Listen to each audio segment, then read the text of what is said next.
So if you're interested in a way to prep your students for PARCC in a very straightforward manner that also embeds seamlessly within your instructional programs, then this video is for you. What you're looking at here is an evidence-based selected response, so a multiple choice question. And you'll see that there's two parts, and these parts have a passage with them. Now, what strikes most people the first time they look at these is the passage might be quite a bit longer than we're used to giving our students on our assessments, and that each of the paragraphs is numbered in a very specific convention. This is common throughout all the PARCC exams. Each paragraph's numbered so students can find it quickly to answer the question over here. As you can see in Part B, it's referencing paragraph 12. So one of the ways you can prep your students is by preparing your long-form reading assignments to look exactly like the PARCC exam and use this convention of referring to paragraph numbers. So let me show you how you do that. We're going to use two tools. One's pretty common, Google Docs, and the second is Google Drawing. Now what you'll see here is I pulled a document, and it's a long one, from Kids Discover. So here we go. We dropped in our document, and then you'll see here I have a number 1. It looks just like that PARCC document. So it's the number 1. It's in kind of an oblong rectangular shape, and it has the number, and it's following the same color scheme that you would find when you go into the PARCC exam. How did I do this? Well, I take my cursor and click at the beginning of a new paragraph, and I go up to Insert, Drawing. This will open up Google Drawing right here within your document. It opens up, and then it just gives me a variety of drawing tools here.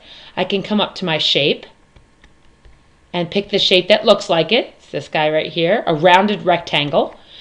I draw it in, and now I just need to do some formatting. I want to change the color, so I find my paint bucket.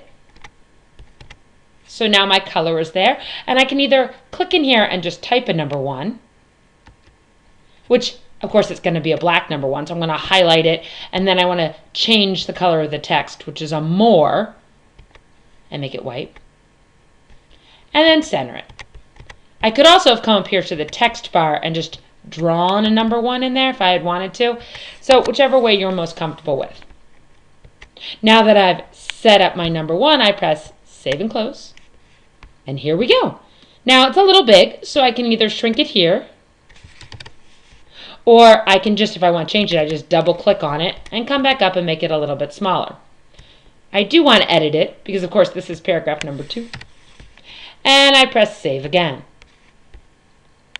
I'm going to shrink it down a bit, and it's perfect for me. Now, making a new one is pretty simple. I just click on it, and I can right-click or Control-C and get copy, and just come down to each paragraph, paste, double-click to open it up, type in 3, and voila, I formatted my document to look just like the PARCC exams.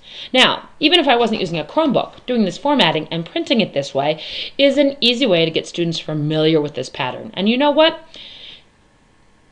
It's also just plain old useful for instruction, because if you want them to go to a specific passage, it's much faster to say go to paragraph 3 than it would be otherwise. So I've used Google Docs. If I needed a new one, I can go File, New Document. Once I'm in my document, I simply go to a new paragraph where I want to be. Click there, go Insert, Drawing. I draw my handy picture, I press Save and Close, and voila, formatting for PARCC, prepping your students instructionally, and it's pretty simple to boot. Not a bad strategy.